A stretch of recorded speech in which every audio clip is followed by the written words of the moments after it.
Colegas deputados, eu gostaria de cumprimentar neste momento todos os parlamentares, o relator, o presidente, os telespectadores e ouvintes da TV, rádio, Câmara e de todos que estão transmitindo ao vivo essa sessão.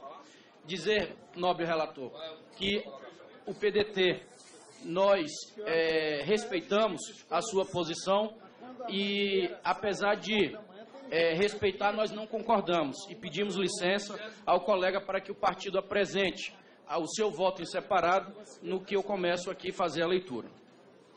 Apesar de caber a esta casa política a decisão acerca da admissibilidade da denúncia, lembro a todos que hoje esta comissão tem a função de julgador. Por isso, antes de qualquer discussão de cunho político e essencial a este colegiado, tem a convicção e a existência dos pressupostos jurídicos mínimos para a admissão da denúncia. Não vejo estarem presentes esses pressupostos pelos fatos que se seguem. Eu vou nas preliminares, primeiramente destacando que no despacho que Vossa Excelência decidiu, que o presidente dessa casa decidiu pelo recebimento da peça acusatória, o presidente da Câmara dos Deputados rejeitou as denúncias embasadas praticamente em ilações e suposições, sobretudo quando os denunciantes falam da corrupção na Petrobras, dos empréstimos do BNDES e do suposto lobby do ex-presidente da República com alegações de que a presidente teria sido conivente com esses atos de corrupção. O presidente também rejeitou a parte da denúncia que cita crimes eventualmente praticados pela denunciada contra a lei orçamentária de 2014, os quais foram mencionados em decisão do TCU relativa às contas prestadas pelo Poder Executivo referentes àquele ano. Sua Excelência argumentou que tal decisão constituiu-se em parecer prévio daquela Corte de Contas, sujeito a julgamento final no Congresso Nacional, a quem é atribuído a competência exclusiva para decidir sobre a questão, consoante estabelece no artigo 49 da Constituição Federal. Além disso, senhor presidente, o presidente desta casa, ele ressaltou tais fatos são anteriores ao mandato vigente, sendo inafastável a aplicação do artigo 86, parágrafo 4º da Constituição Federal. De fato, não devem prosperar as alegações colecionadas na denúncia relativas ao mandato anterior para fins de processo de impeachment, posto que, na vigência do seu mandato, não pode a presidente da República ser responsabilizado por atos estranhos ao exercício de suas funções, conforme o artigo 86, parágrafo 4º da Carta Magna. Trata-se da imunidade processual que visa garantir o regular exercício funcional das atribuições do chefe do Poder Executivo, assegurando, por conseguinte, a proteção do regime presidencialista adotado pelo nosso país. Ademais, a impossibilidade de impeachment, em razão de mandato anterior ser fundamentada no princípio republicano, que é assinalada pela eletividade, responsabilidade e, essencialmente, pela periodicidade dos mandatos, destaque-se os atos que se reporta, o artigo 85, que são de natureza funcional, praticados no exercício de um mandato presidencial corrente, atual, em curso e não vencido, encerrado. Mandato presidencial vencido, sem a instauração de processo de impeachment, é página virada. Não se pode olvidar a que a presidenta está no seu desempenho do novo mandato, obtido por segunda vez para o mesmo cargo. Para o segundo mandato, são necessárias novas eleições, diplomação, posse, assim como o novo exercício. O exercício deste novo mandato não se intercala com o precedente, pelo contrário, se intervala, posto que mandato novo é exercício que se abre por uma autonomia, prova de fidelidade governamental à Constituição, a partir de um compromisso feito perante a Constituição e a composição do nosso Congresso Nacional. Não se pode fazer dos dois mandatos uma coisa só.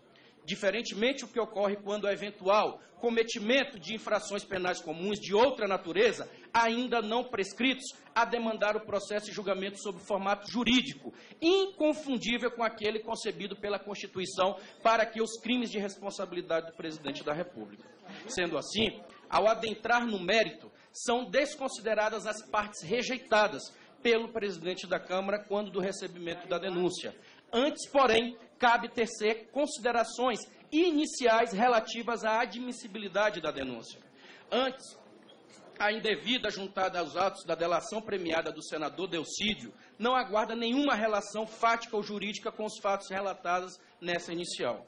O presidente da Câmara dos Deputados, em decisão completamente equivocada, determinou a anexação nesses documentos, a despeito de ter proferido decisão anterior sobre o objeto da denúncia quando de seu despacho e de seu recebimento da peça da inicial. Fica claro que tal anexação se deveu ao fato do reconhecimento da fragilidade dos argumentos narrados nessa inconsistente pedido de cassação do mandato da presidente. Assim, os novos documentos anexados à denúncia inquina de vício o processo a partir de sua juntada, pois a defesa se faz em relação aos fatos objetivamente imputáveis. Embora questionado pelo deputado Paulo Teixeira, o presidente da comissão assegurou que não seria realizado destranhamento dos novos documentos para anexados à denúncia. Tanto o ato que anexou quanto o que decidiu pelo não desentranhamento ofendem os direitos da denunciada, dado que violam o devido processo legal contraditório à ampla defesa. Outro aspecto a ser considerado trata-se da proposta do relator a realizar reuniões para o esclarecimento da denúncia. Como já salientado na questão de ordem por nós apresentada, promover reuniões para esclarecimento de aspectos da denúncia é o reconhecimento de que a denúncia não está clara o suficiente, ferindo o devido processo legal e levando à inépcia à inicial. Além disso, este fato atinge dos postulados mais basilares da garantia a ampla defesa de que a denúncia deve conter, específica e precisamente, os fatos sobre os quais o acusado deve se manifestar. Em resposta à nossa questão de ordem, o presidente da comissão argumentou que a realização das audiências teve por finalidade auxiliar os deputados a construir entendimento pessoal sobre a admissibilidade ou não da denúncia apresentada, não porque a denúncia não seria clara. Diverge, portanto, senhor presidente, o relator no plano de trabalho que apresentou, onde mencionou as reuniões se destinarem a esclarecer a denúncia. Não bastasse tal improcedência no plano de trabalho do nobre relator, durante a reunião em que foram ouvidos os autores da denúncia, o presidente da comissão permitiu-lhes pronunciar-se sobre todos os aspectos da inicial, até mesmo sobre aqueles que o presidente da Câmara já havia declarado que ferem um devido processo legal por não atender aos pressupostos processuais do processo de impeachment no que se refere a crimes praticados em mandato anterior ao vigente.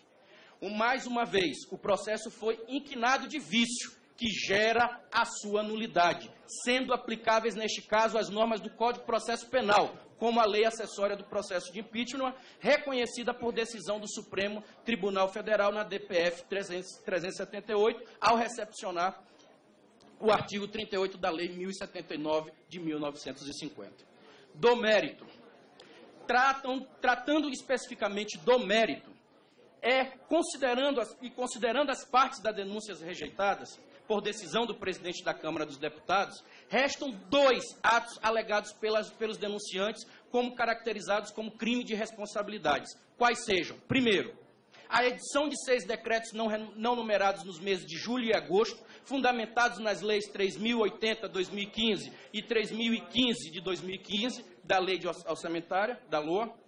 E o segundo, o inadimplemento financeiro da União com o Banco do Brasil, em razão de atraso no pagamento de subvenções econômicas no âmbito do crédito rural.